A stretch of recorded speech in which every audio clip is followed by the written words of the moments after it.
Hi, ഞാൻ റസൂൽ Pookutty.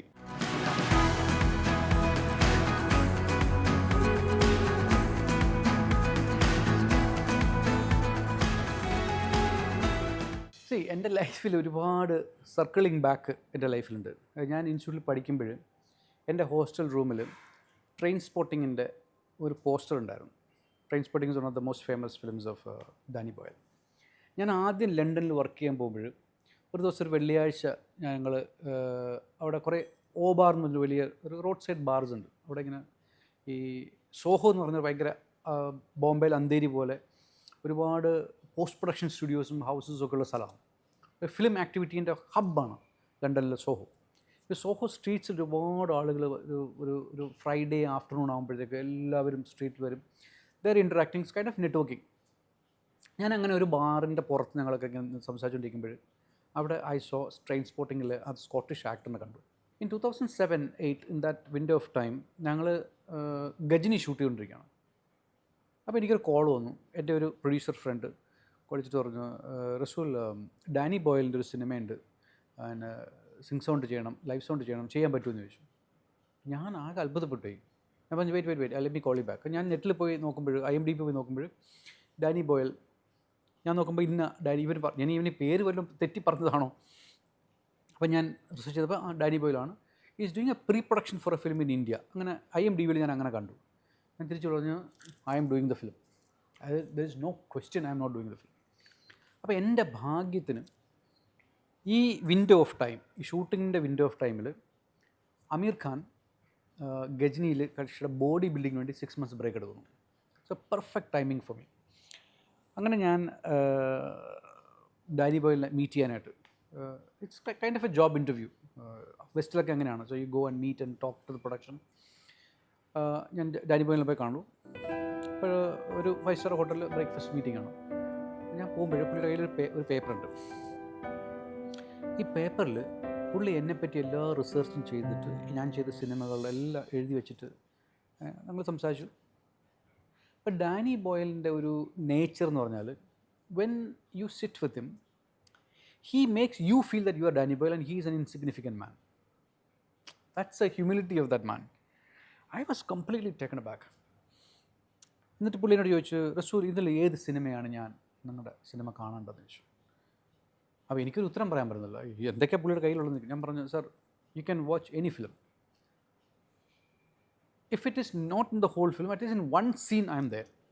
U can find me in every film that I have done. അപ്പോൾ ഒരു കാര്യം ചെന്നാൽ സ്ക്രിപ്റ്റ് വായിച്ചിട്ട് നമുക്ക് മീറ്റ് ചെയ്യാൻ പറഞ്ഞു. സ്ക്രിപ്റ്റ് വായിച്ചു. നെക്സ്റ്റ് വീക്ക് അഗെയിൻ വേണ്ടി മീറ്റ്. അപ്പോൾ പുള്ളി ഇന്ത്യൻ സിനിമയെ പറ്റി അത്യാവശ്യം റിസർച്ചൊക്കെ ചെയ്ത് പഠിച്ചു വെച്ചിട്ടുണ്ട് പുള്ളിക്കാരൻ. എന്നോട് ചോദിച്ചാൽ എന്താ പിന്നെ ഫിലിമിൻ്റെ പറ്റിയുള്ള ഒപ്പീനിയൻ എന്താണ്? ഞാൻ പറഞ്ഞു, Danny, I thought you are making an English film, this is a Hindi film. ആ പുള്ളി ഒച്ചത്തിൽ ചിരിച്ചു. Actually I want to do that. I want to make an Indian film, no. And I am so surprised and I am so overwhelmed by the fact that how you guys use sound. ഞാൻ ചോദിച്ചു, സൗണ്ടാ Indian സിനിമയിലാണ്? നമ്മളാണെങ്കിൽ Indian cinema കച്ചടാന്ന് പറഞ്ഞ് നടക്കുന്ന സമയമാണ്. ഞാൻ ചോദിച്ചു, അതെന്താന്ന്? പുള്ളി പറയുന്നത്, നിങ്ങളുടെ സിനിമയ്ക്കകത്ത് നിങ്ങൾ ബാക്ക്ഗ്രൗണ്ട് മ്യൂസിക് ഉപയോഗിക്കത്തില്ലേ? Music is an expression. അത് നിങ്ങൾ ഉപയോഗിക്കുന്നതിന് ഒരു മടിയില്ല, ഒരു നാണമില്ല. Just you guys use it shamelessly. അപ്പം എനിക്ക് മനസ്സിലായി. അപ്പോൾ വെസ്റ്റേൺ യൂറോപ്യൻ കൺസെപ്റ്റ് അനുസരിച്ച് ആർട്ടെന്ന് പറഞ്ഞാൽ സട്ടിലിറ്റിയാണ്. എത്ര സട്ടിലായിട്ട് ഈ സാധനങ്ങൾ ഉപയോഗിക്കുക എന്നുള്ളതാണ് ആർട്ട് എന്ന് പറയുന്നത്. അപ്പോൾ പുള്ളി അതിൻ്റെ ആളല്ല. അപ്പോൾ ഞാൻ പറഞ്ഞു, സോ യു മീൻ കിച്ച്? യാ, കിച്ച്. അപ്പോൾ ഞാൻ പറഞ്ഞു, but kitsch is not art. No, kitsch is not art, but there is something in art called kitsch. I want to use that. അപ്പോൾ that conversation went in to a completely different level. അപ്പോൾ ഞാൻ പറഞ്ഞു, എന്നിട്ട് പുള്ളി എന്നിട്ട് പറഞ്ഞു, you guys dub film അല്ലേ? You guys do ADR. അതിന് ADR എന്നാണ് വെസ്റ്റിൽ പറഞ്ഞത്. ഞാൻ പറഞ്ഞു, but I think ADR is a redundant thing. Is no no no no no ADR is something amazing. ഞാൻ ചോദിച്ചു, എങ്ങനെ? അപ്പോൾ നമ്മൾ ADR ചെയ്യരുത്, അത് ബ്ലാസ്ഫമിയാന്ന് പറഞ്ഞ് നടക്കുന്ന സമയത്താണ് ഈ പുള്ളിക്കാരൻ പറഞ്ഞത്, ADR is it's A new thing for me. ഞാൻ ചോദിച്ചു, എങ്ങനെ? ആ പുള്ളി പറഞ്ഞു, അതെ, we get one more chance to do another performance for a film. I want to choose between that performance and this performance. We can choose ഇല്ലേ? നമ്മൾ A D R ചെയ്യുമ്പോൾ അങ്ങനെ ചൂസ് ചെയ്യാൻ പറ്റില്ല. ഞാൻ പറഞ്ഞു ദാണ്ട കിടക്കുന്ന ഇയാളുടെ കൂടെ നമ്മളങ്ങനെ പണിയെടുക്കും. അപ്പോൾ എന്നിട്ട് പുള്ളി പറഞ്ഞു I have an idea. What we will do, will create a booth, will create an A D R booth. നമ്മൾ ഷോട്ട് എടുത്ത് കഴിഞ്ഞിട്ട് അതിൻ്റെ എ ഡി ആർ നമ്മൾ ഉടനടി അവിടെ വെച്ച് ചെയ്യും. So you think of creating A booth. ഞാൻ ഇതെല്ലാം കേട്ട് വട്ടടിച്ചിട്ട് ഇയാളെന്ത് സിനിമയാണ് ചെയ്യാൻ പോകുന്നത്? നമ്മൾ എന്താണോ വെസ്റ്റ് ചെയ്യുന്നില്ല, എന്താണോ പിന്നെ വെസ്റ്റിൽ ചെയ്യുന്ന ഏറ്റവും നല്ല കാര്യം, അത് നമ്മൾ ചെയ്യുന്നില്ല, നമ്മുടെ സിനിമയുടെ ഏറ്റവും വലിയ പോരായ്മയാണ് എന്ന് പറയുന്നൊരു കാര്യം ഈ പുള്ളിക്കാരൻ വന്നിട്ട് പറയുകയാണ് that is the biggest thing. അപ്പോൾ അതെനിക്ക് തലക്കിട്ട ഒരടിയായി. നമ്മൾ ഷൂട്ടിംഗ് തുടങ്ങി. ആ സമയത്ത് ഞാൻ സാവരിയുടെ വർക്ക് ചെയ്തുകൊണ്ടിരിക്കുകയാണ്. അപ്പം ഒരു 3-4 ദിവസം എനിക്ക് ഷൂട്ടിംഗ് തുടങ്ങിയപ്പോൾ എനിക്ക് എത്താൻ പറ്റില്ല. ഒരു പ്രീ ഷൂട്ടിംഗ് പറഞ്ഞ് കക്ഷി ഇങ്ങനെ ഷൂട്ട് ചെയ്തുകൊണ്ടിരിക്കുക. ഞാൻ ഫസ്റ്റ് ഡേ ഷൂട്ടിങ്ങിലെത്തുമ്പോൾ നമ്മൾ ട്രഡീഷണലായിട്ട് ചെയ്യുന്നൊരു ഷൂട്ടിംഗ് ഉണ്ടല്ലോ, അതായത് ഒരു ലോങ് ഷോട്ട്, ഒരു മാസ്റ്റർ ഷോട്ട് എടുക്കുക, പിന്നെ അതിനകത്ത് ക്ലോസപ്പ് കവറേജ് ചെയ്യുക, കട്ട് ചെയ്യുക, ഇങ്ങനെ ഇതാണ് നമ്മൾ പരിചയിച്ചിട്ടുള്ളൊരു ഷൂട്ടിങ്ങിൻ്റെ രീതി. അങ്ങനെ ഒന്നുമില്ല ഈ സിനിമയ്ക്കകത്ത്. 7 ക്യാമറയുണ്ട്. 4 ഡിജിറ്റൽ ക്യാമറയും 3 ഫിലിം ക്യാമറയും. പുള്ളി ഒരു സീൻ മൊത്തത്തിൽ കവർ ചെയ്യുക, 4 ക്യാമറ വെച്ചിട്ട് കക്ഷി ഷൂട്ട് ചെയ്യും. റിഹേഴ്സൽ എന്നൊരു സംഭവമില്ല. ഇതൊരു ആക്ടറിനോട് ഇന്ന കാര്യങ്ങൾ ചെയ്യാൻ പാടുള്ളൂ എന്ന് കക്ഷി പറയത്തില്ല. ഒരു ഷോട്ടും ഒരു റീടേക്കും സെയിം ഷോട്ടല്ല, അത് പുതിയൊരു ഷോട്ടായിരിക്കും. അപ്പം ഞാനിങ്ങനെ ആകെ കുന്തം പിഴിഞ്ഞ് നിൽക്കുകയാണ്. അപ്പം ഞാൻ മനസ്സിൽ കരുതി എങ്ങനെ ഇത് ഡീൽ ചെയ്യും. അന്ന് ഞങ്ങൾ ഇൻസ്റ്റിറ്റ്യൂട്ടിൽ പഠിക്കുമ്പോൾ ഞങ്ങൾക്ക് 1 വർഷത്തെ ടെലിവിഷൻ കോഴ്സ് ഉണ്ട്, ടെലിവിഷൻ പ്രാക്ടീസ്. അത് മൾട്ടി ക്യാമറ സെറ്റപ്പ് വെച്ചിട്ട് ടെലിവിഷൻ ചെയ്യുക. അന്ന് നമ്മളതിനെ വളരെ റിഡൻഡൻ്റായിട്ട് നമ്മൾ ടെലിവിഷൻ ലൈഫിൽ ചെയ്യത്തില്ലെന്ന് പറഞ്ഞിരിക്കുകയാണ്. അത് കഴിഞ്ഞ് ടെലിവിഷൻ നമ്മൾ നെഗേറ്റ് ചെയ്ത് നിൽക്കുന്ന സമയത്താണ് ഇന്ത്യയിൽ MTVയും VTVയും വരുന്നത്. അപ്പോൾ അന്ന് MTVക്ക് വേണ്ടിയിട്ട് ഞങ്ങൾ ഒരുപാട് ലൈവ് ഷോസ് ചെയ്തിട്ടുണ്ട്, ലൈവ് മിക്സിങ്. അതായത് മൾട്ടിപ്പിൾ മൈക്രോഫോൺസ് വരുന്നു, മൾട്ടിപ്പിൾ ഇൻപുട്സ് വരുന്നു. അത് നമ്മൾ 8 ക്യാമറ 9 ക്യാമറ അല്ലെങ്കിൽ 10 ക്യാമറ വെച്ചിട്ട് നമ്മൾ ലൈവ് മിക്സ് ചെയ്ത് ബ്രോഡ്കാസ്റ്റ് മിക്സ് ചെയ്യുന്നു. അപ്പോൾ ആ ഒരു പരിചയം എനിക്കുണ്ട്. MTV ഗ്രൈൻഡ് പോലെ വലിയ ഷോസ് ചെയ്തിട്ട്. ഞാൻ പറഞ്ഞു അത് തന്നെ പരിപാടി. First 1 week I was trying my level best to record sound professionally with multiple cameras. I thought I was an utter failure.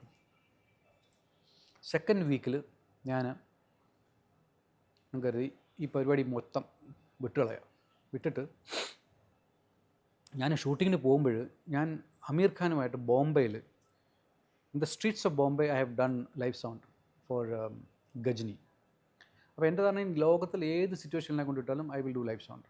ഈ ഒരു ഈഗോ ആയിട്ടാണ് ഞാൻ സ്ലം ഡൗണിൻ്റെ ഷൂട്ടിന് പോകുന്നത്. ഫസ്റ്റ് വീക്ക് എന്നെ അടിച്ച് ഞാൻ തരിപ്പണമായി. ഫസ്റ്റ് വീക്കിലെ ബ്രേക്ക് ഞാൻ ഇരുന്ന് ആലോചിച്ചു. പിറ്റേന്ന് ഞാൻ ഷൂട്ടിങ്ങിന് ചെല്ലുമ്പോൾ I stopped recording cinema professionally live. പിന്നെ ഞാൻ ചെയ്യുന്നത് മുംബൈ എന്ന സ്ഥലത്തിൻ്റെ സൗണ്ട്സ്കേപ്പ് റെക്കോർഡ് ചെയ്യും. ഈ സൗണ്ട്സ്കേപ്പിനകത്ത് ഒരു സിനിമ ഇങ്ങനെ നടക്കുന്നു. അപ്പം I don't even have to probably everything have to be captured professionally correct.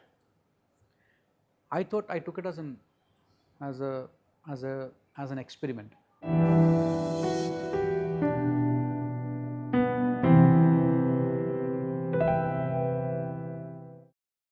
അപ്പം അന്ന് ഞാൻ കോൺസ്റ്റൻ്റ്ലി അനലൈസ് ചെയ്യുന്നത് നമ്മുടെ ബ്രെയിൻ എങ്ങനെയാണ് ഒരു സ്ഥലത്ത് ചെന്നാൽ ഒരു ബ്രെയിൻ എങ്ങനെയാണ് സൗണ്ടിനെ പ്രോസസ്സ് ചെയ്യുന്നത്. ചെറിയ ഉദാഹരണം പറയാം. ഞാനും നിങ്ങളും തമ്മിൽ റോഡിൽ നടക്കാനിരിക്കുക, ട്രിവാൻഡ്രം തമ്പാനൂർ ബസ് സ്റ്റേഷനിൽ നടക്കുക. അവിടെ ഇഷ്ടംപോലെ ട്രാഫിക്കുണ്ട്, ആൾക്കാരുണ്ട്, ട്രെയിനിൻ്റെ ശബ്ദം മാതൃകത ഒരുപാടുണ്ട്. പക്ഷെ ഞാനും നിങ്ങൾ സംസാരിച്ചുകൊണ്ട് പോവുകയാണെങ്കിൽ ആ സംസാരം നമുക്ക് കേൾക്കാം. ബ്രെയിനിന് ഒരു ക്വാളിറ്റി ഉണ്ട്, അതിന് വേണ്ടാത്ത ശബ്ദമെല്ലാം ബ്രെയിൻ റിജക്റ്റ് ചെയ്യും. then I can concentrate. ഉദാഹരണമായിട്ടൊരു നിങ്ങളൊരു വലിയൊരു ഡിസ്കോതെക്കിലേക്ക് ചെന്ന് കയറാനിരിക്കുക, ഭയങ്കര ലൗഡ് മ്യൂസിക്. ആ കോർണറിൽ നിങ്ങളുടെ ഫ്രണ്ട് ഇരിക്കുന്നു, ഹായ് എന്ന് പറയുമ്പോൾ യു ക്യാൻ ആക്ച്വലി ഹിയർ. അപ്പോൾ ബ്രെയിൻ അങ്ങനെ ക്വാളിറ്റി ഉണ്ട്. പക്ഷേ ആ തമ്പാനൂർ സ്റ്റേഷൻ ഞാനൊരു മൈക്രോഫോൺ കൊണ്ടുവച്ചിട്ട് ഇവർ രണ്ടുപേരുടെ കോൺവെർസേഷൻ റെക്കോർഡ് ചെയ്യുകയാണെങ്കിൽ മൈക്രോഫോണിന് ആ ബ്രെയിനിൻ്റെ ക്വാളിറ്റി ഇല്ല. അപ്പോൾ ഞാൻ ഓരോ സീക്വൻസിലും ഞാൻ ആലോചിക്കുന്നത് എങ്ങനെ മൈക്രോഫോണിനെ നമ്മുടെ ബ്രെയിൻ സൗണ്ട് പ്രോസസ് ചെയ്യുന്നതൊക്കെ കേൾപ്പിക്കാം എന്നുള്ളതാണ് എൻ്റെ എക്സ്പെരിമെൻറ്റ് സിനിമയിൽ. അപ്പോൾ ആ സമയത്ത് ലോകത്തിൽ ആദ്യമായിട്ട് മൾട്ടി മൈക്രോഫോണിങ്, മൾട്ടി ട്രാക്ക് റെക്കോർഡിങ്, അത് ഞാൻ അറിയാതെ ഞാൻ ഇംപ്ലിമെൻറ്റ് ചെയ്യുക ചെയ്തത്. അങ്ങനെയാണ് ഞാനൊരു ഇപ്പോൾ ധാരാവി പോലെ സ്ഥലത്ത് 10-25 മൈക്രോഫോൺ ഇട്ട് ഞാൻ ധാരാവി മുഴുവൻ മൈക്ക് ചെയ്യുക. അതിനകത്ത് ഈ കുട്ടികൾ ഓടുന്നതും ചാടുന്നതും ഈ സിനിമയുടെ സീക്വൻസും അതിനകത്ത് ക്യാപ്ചർ ചെയ്യുന്നു. അങ്ങനെ ഞാൻ ലൈവായിട്ട് എൻ്റെ അന്നത്തെ ടെലിവിഷൻ എക്സ്പീരിയൻസ് വെച്ചിട്ട് ഞാൻ ലൈവായിട്ട് ഇത് മിക്സ് ചെയ്യണം. അതേസമയം ഇതെല്ലാം ഇൻഡിവിജ്വലായിട്ട് ഫീഡ്സും പോകുന്നുണ്ട്. അങ്ങനെ മൾട്ടിപ്പിൾ അന്ന് ഒരു 8 ട്രാക്ക് മെഷീനൊക്കെ ഉള്ളൂ. പക്ഷേ അത് ഞാൻ 2-3 റെക്കോർഡേഴ്സ് ചേഞ്ച് ചെയ്തിട്ട് 24 ട്രാക്കിലൊക്കെ ഞാൻ റെക്കോർഡ് ചെയ്തുകൊണ്ടിരിക്കുന്നത്. പിന്നെ who wants to be millionaire എന്ന ഷോ, അത് ലൈവായിട്ട് റെക്കോർഡ് ചെയ്യണം. അതൊരിക്കലും ആരും ഒരു 5.1 ഒരു സറൗണ്ട് ഫോർമാറ്റിൽ അന്നത്തെ കാലത്ത് റെക്കോർഡ് ചെയ്തിട്ടില്ല. അന്ന് ടെലിവിഷൻ മാക്സിമം സ്റ്റീരിയോ ആണ്. അത് ഒരു പിന്നെ ലൈവ് ഫോർമാറ്റിൽ ലൈവ് സറൗണ്ട് സൗണ്ടിൽ റെക്കോർഡ് ചെയ്യുക, ഇങ്ങനെയുള്ള ഒരുപാട് ചലഞ്ചസ് ആ സിനിമയിലുണ്ടായിരുന്നു. ഇതൊക്കെ ഞാൻ ചെയ്യുമ്പോൾ ഞാനിതെല്ലാം ചെയ്ത് വിടുന്നു. ഇത് പ്രൊഫഷണലി നല്ലതാണോ ചീത്തയാണോ എന്ന് എനിക്കറിയത്തില്ല. I thought I made a disastrous decision without me knowing that I have taken like a step which is globally nobody has taken it at that point of time. Then Slumdog, we saw the edit and I realized that it was a very very special film. പിന്നെ വേറെ സംഭവങ്ങളുണ്ടായി. അന്ന് നമ്മൾ Slumdog shoot ചെയ്യുമ്പോഴൊന്നും Rahman ഈ പിക്ചറിലില്ല. ഞങ്ങളൊരു ദിവസം ഈ Slumdog നിങ്ങൾ കണ്ടു നോക്കുകയാണെങ്കിൽ ജയ്ഹോ എന്നൊരു പാട്ടുണ്ടായിരുന്നു. ഈ ജയ്ഹോ പാട്ടില്ല. നമ്മൾ ഷൂട്ട് ചെയ്തിരിക്കുന്ന ജയ്ഹോ എന്ന പാട്ട് വെച്ചിട്ടല്ല നമ്മൾ ഷൂട്ട് ചെയ്തിട്ടുള്ളത്. അന്ന് ഡോൺ എന്ന സിനിമയിൽ ആജ് കി രാത്ത് എന്ന് പറഞ്ഞൊരു പാട്ടുണ്ട്. ആജ് കി രാത്ത്, അതാണ് ഇതൊക്കെ കൊറിയോഗ്രാഫിയൊക്കെ അതാണ്. ഞാൻ അത് വെച്ചിട്ടാണ് നമ്മൾ വീട്ടിൽ ഷൂട്ട് ചെയ്യുന്നത്. ഞങ്ങളങ്ങനെ ഓരോ വൈകുന്നേരങ്ങളിൽ രാത്രി നമുക്ക് 2 മണിക്കാണ് സമയം കിട്ടുക. 2 മണി സ്റ്റേഷൻ അടയ്ക്കുന്ന സമയം, 2 മുതൽ 5 മണി വരെ 3 മണിക്കൂറേ കിട്ടുള്ളൂ. അപ്പോൾ നമുക്ക് പല ദിവസങ്ങളുമാണത് ഷൂട്ട് ചെയ്യേണ്ടത്. ഒരു ദിവസം ഞങ്ങൾ ഇങ്ങനെ ജുഹുവിൽ നിന്ന് ഞങ്ങൾ ഡാനി ബോളിൽ പിക്കപ്പ്, ഞങ്ങൾ ഒരു വണ്ടിയിൽ പോയിക്കൊണ്ടിരിക്കുക. അപ്പോൾ ഡാനിക്കുള്ളത് എന്ന് പറഞ്ഞാൽ ഡാനി ഈ ഇന്ത്യയിലെ ഹിന്ദി സിനിമയിലെ ഫേമസ് ആയിട്ടുള്ള മ്യൂസിക് കക്ഷി അന്ന് ഡൗൺലോഡ് ചെയ്തിട്ട് കേട്ട് നോക്കും. കേട്ട് ഞങ്ങളോട് പറയും ആരാണ് എൻ്റെ കമ്പോസർ നെയിം ചെയ്യാൻ പറയും. അങ്ങനെ ഞങ്ങളന്ന് ജുഹുവിൽ നിന്ന് വീട്ടിലേക്ക് പോകുന്ന ആ സമയം 2-2.5 മണിക്കൂറത്തെ യാത്രയിൽ കക്ഷി 28 ട്രാക്ക് ഞങ്ങൾ പ്ലേ ചെയ്തു. അതിൽ 24 ട്രാക്കും AR റഹ്മാൻ്റെ ആയിരുന്നു. അപ്പോൾ പുള്ളി എന്നോട് ചോദിച്ചത് ആരാണ് ഈ കക്ഷി എന്ന്. ഞാൻ പറഞ്ഞു പുള്ളിക്കാരൻ്റെ പേര് AR റഹ്മാൻ എന്നാണ്. He is known as the Mossad of the Madras. Danny, if you are thinking of somebody from an Indian composer, you must take him. എന്ന് ഡാനിയോട് ഞാനാണ് പറയുന്നത്. കാരണം അന്ന് ഡാനി ഉപയോഗിച്ചിരിക്കുന്ന കമ്പോസർ തോമസ് ന്യൂമൻ എന്ന കമ്പോസർ, ഇംഗ്ലീഷ് വളരെ famous ആയിട്ട് English കമ്പോസറാണ്. റഹ്മാൻ്റെ പേര് ആദ്യമായിട്ട് കക്ഷിയുടെ ഞാനാണ് സജസ്റ്റ് ചെയ്യുന്നത്. എന്നിട്ട് ഈ സിനിമ എഡിറ്റ് ചെയ്ത് ഞങ്ങളെ കൊണ്ടുവന്ന് കാണിച്ചു, ഞങ്ങളുടെ എല്ലാവരുടെ ഒപ്പീനിയൻ ചോദിച്ചു. അങ്ങനെ വന്നപ്പോൾ ഞാൻ റഹ്മാനോട് ഡാനിയോട് ചോദിച്ചു, are you taking Rahman, are you meeting him? I M thinking of going to Chennai and meet him എന്നുള്ളത്, but he is very difficult to catch. പറഞ്ഞു പുള്ളി രാത്രി മാത്രമേ പണിയെടുക്കുള്ളൂ, ഞാൻ കേട്ടില്ല, and hill take his time, he will not give you. പിന്നെ എനിക്കൊന്നും അറിയില്ല. പിന്നെ ഈ സിനിമ ലണ്ടനിൽ മിക്സ് ചെയ്യുമ്പോഴാണ് Rahman is actually working with him എന്നുള്ള കാര്യം ഞാൻ അറിയുന്നത്. അപ്പോൾ ജയ്ഹോ ഇതിനകത്തുണ്ടായിരുന്നില്ല. സിനിമ ഷൂട്ട് ചെയ്തു, എഡിറ്റ് ചെയ്തു, സിനിമ ഫൈനലായി. അതിനുശേഷമാണ് റഹ്മാൻ വരുന്നത്. അപ്പോൾ റഹ്മാൻ നോക്കുമ്പോൾ അതിൽ റിങ്ക റിങ്ക എന്നൊരു പാട്ടുണ്ട്, ഓർമ്മയുണ്ടാവും. ഈ റിങ്ക റിങ്ക പാട്ടും ഞങ്ങൾ ഷൂട്ട് ചെയ്യുമ്പോൾ ഞാൻ അവിടെ പ്ലേ ബാക്കിന് ഉപയോഗിച്ച സോങ് എന്ന് പറഞ്ഞാൽ സുഭാഷ് ഗൈൻ്റെ സിനിമയിലൊരു പാട്ടാണ്, ചോലി കെ പീച്ചെ ക്യാ ഹെ, ചോലി കെ പീച്ചെ ക്യാ ഹെ. അതെൻ്റെ എന്തോ sound of that song Danny fell in love with it. So that's what we have used. അപ്പം ഞാൻ ഡാനിയോട് പറഞ്ഞു, റഹ്മാൻ വരുന്നുണ്ടെങ്കിൽ ഈ 2 പാട്ട് മാറ്റേണ്ടി വരും. കാര്യം Rahman will never allow somebody else's stuff in the film. അങ്ങനെയാണോ? Oh, then it will become a problem. അപ്പോൾ അങ്ങനെ അന്ന് അദ്ദേഹം റഹ്മാൻ എടുക്കില്ല എന്നൊരു മാനസികാവസ്ഥയിലാണ് ഞാൻ നിൽക്കുന്നത്. പിന്നെ റഹ്മാൻ വന്നു, ആജ് കി രാത്ത് കണ്ടു, പറ്റില്ലല്ലോ. ഈ ലുക്ക് അറ്റ് റഹ്മാൻസ് ജീനിയസ്. ആജ് കി രാത്ത് എന്ന ഒരു പാട്ട് വെച്ചിട്ട് നമ്മളൊരു സിനിമ ഷൂട്ട് ചെയ്തു, പാട്ട് ഷൂട്ട് ചെയ്തു, കൊറിയോഗ്രാഫി ചെയ്തു. കൊറിയോഗ്രാഫി നമുക്ക് മാറ്റാൻ പറ്റില്ലല്ലോ. ഫിലിം എഡിറ്റ് ചെയ്തു. അതേ റിതം സ്ട്രക്ചറിൽ അദ്ദേഹം ജയ്ഹോ സ്കോർ ചെയ്തു. ആഷിക്കി രാത്ത് മാറ്റി ജയ്ഹോ ഇട്ടാൽ നിങ്ങൾ സ്ലം ഡോഗ് കാണുമ്പോൾ you never know that Jai Ho is a song that is composed earlier and we have shot Jai Ho to the picture. It is no, it is the other way around. We took some other song, we shot the film, we edited the film. Rahman came, looked at it, and he made an original composition which is Jaiho and fitted it into the cinema, into that sequence. That is his genius. Same goes for Ringa Ringa. Ringa Ringa is originally Choli Ke Piche Kya Hai, but he got a new sound which is again made Danny Boyle fall in love with it. And he deserved an Oscar and he got it in both the ways. Slum ഡോഗിന് Oscar കിട്ടുമോ, ഓസ്കറിൽ പോകുന്നൊന്നും നമുക്ക് ഒരു പിടിയില്ല. ഒരു it is a nice film. അത് ഒരു സിറ്റി ഓഫ് ഗോഡ് പോലൊരു സിനിമയായിട്ടാണ് ഞാൻ എന്നെ കണ്ടത്. അപ്പം ഞാൻ 2008 ഗജനി സിനിമയുടെ പോസ്റ്റ് പ്രൊഡക്ഷൻ്റെ വർക്കിന് വേണ്ടി ഞാൻ അന്ന് അമേരിക്കയിൽ വർക്ക് ചെയ്യാണ്, ഞാൻ ഹോളിവുഡിൽ വർക്ക് ചെയ്തുകൊണ്ടിരിക്കുക. അന്നത്തെ മോസ്റ്റ് ടോക്ഡ് അബൌട്ട് സിനിമ was Batman Forever in terms of sound.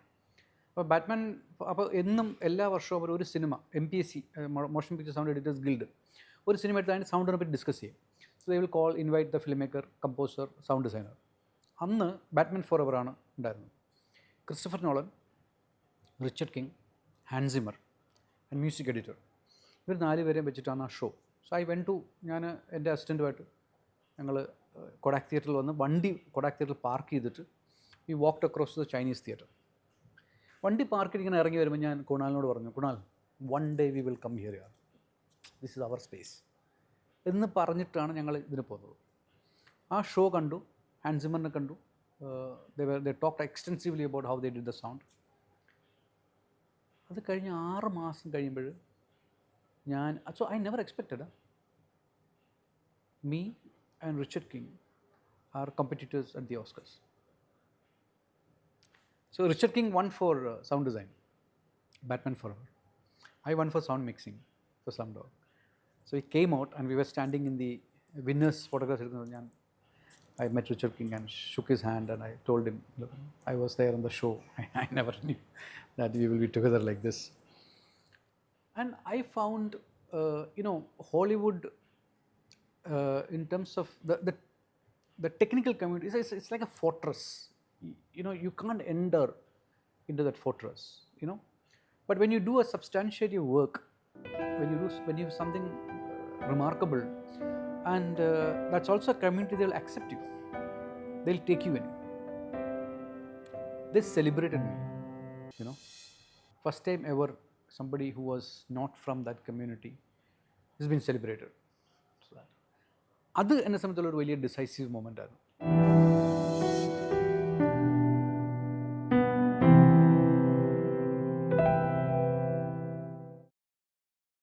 Whether I won or not won, അപ്പോൾ അതുവരെ വിൻ ചെയ്യുന്ന സംഭവമില്ല.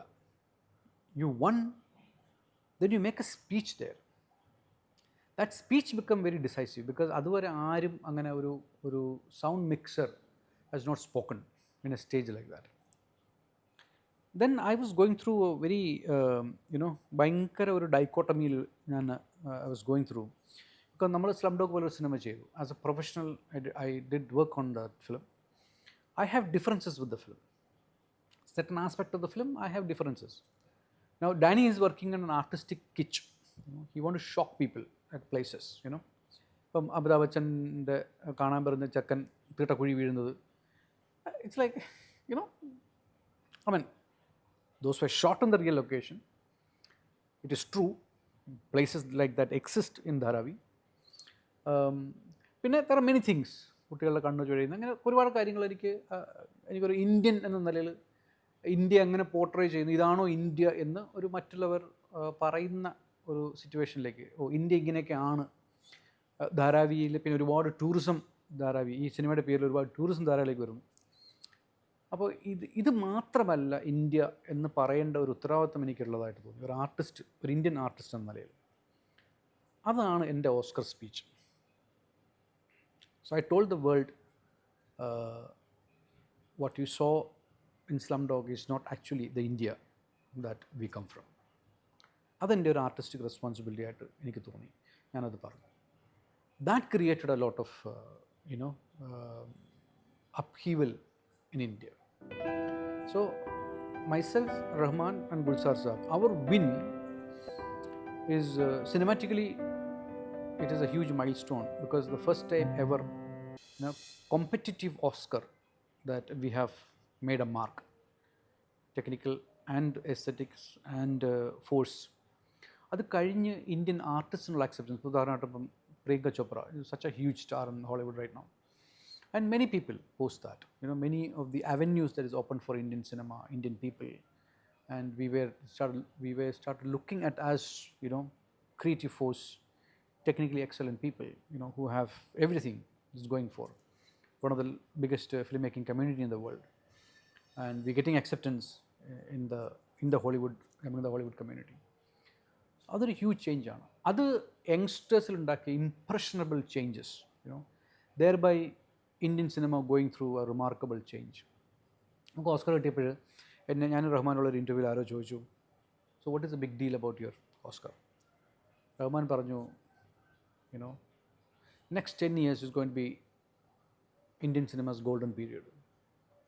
It's actually true. 15 years, you look at how Malayalam cinema, Tamil cinema, Marathi cinema, Assamese film, there were two Assamese film went to the Oscars, and I myself, in my studio myself, have sent 5 films to the Oscars, and 10 years after my Oscar, Indian cinema created a new format of sound, which is SRL 4D, which I experimented for 2.0. So many things have happened. So much, youngsters are come into the field, and the whole Indian cinema's paradigm has shifted. There's a new generation of filmmakers, storytellings. The most local stories have become global phenomenon. So I'm very happy that destiny has taken me and Rahman into that cusp of the wave of that, and he rode us into the next shore.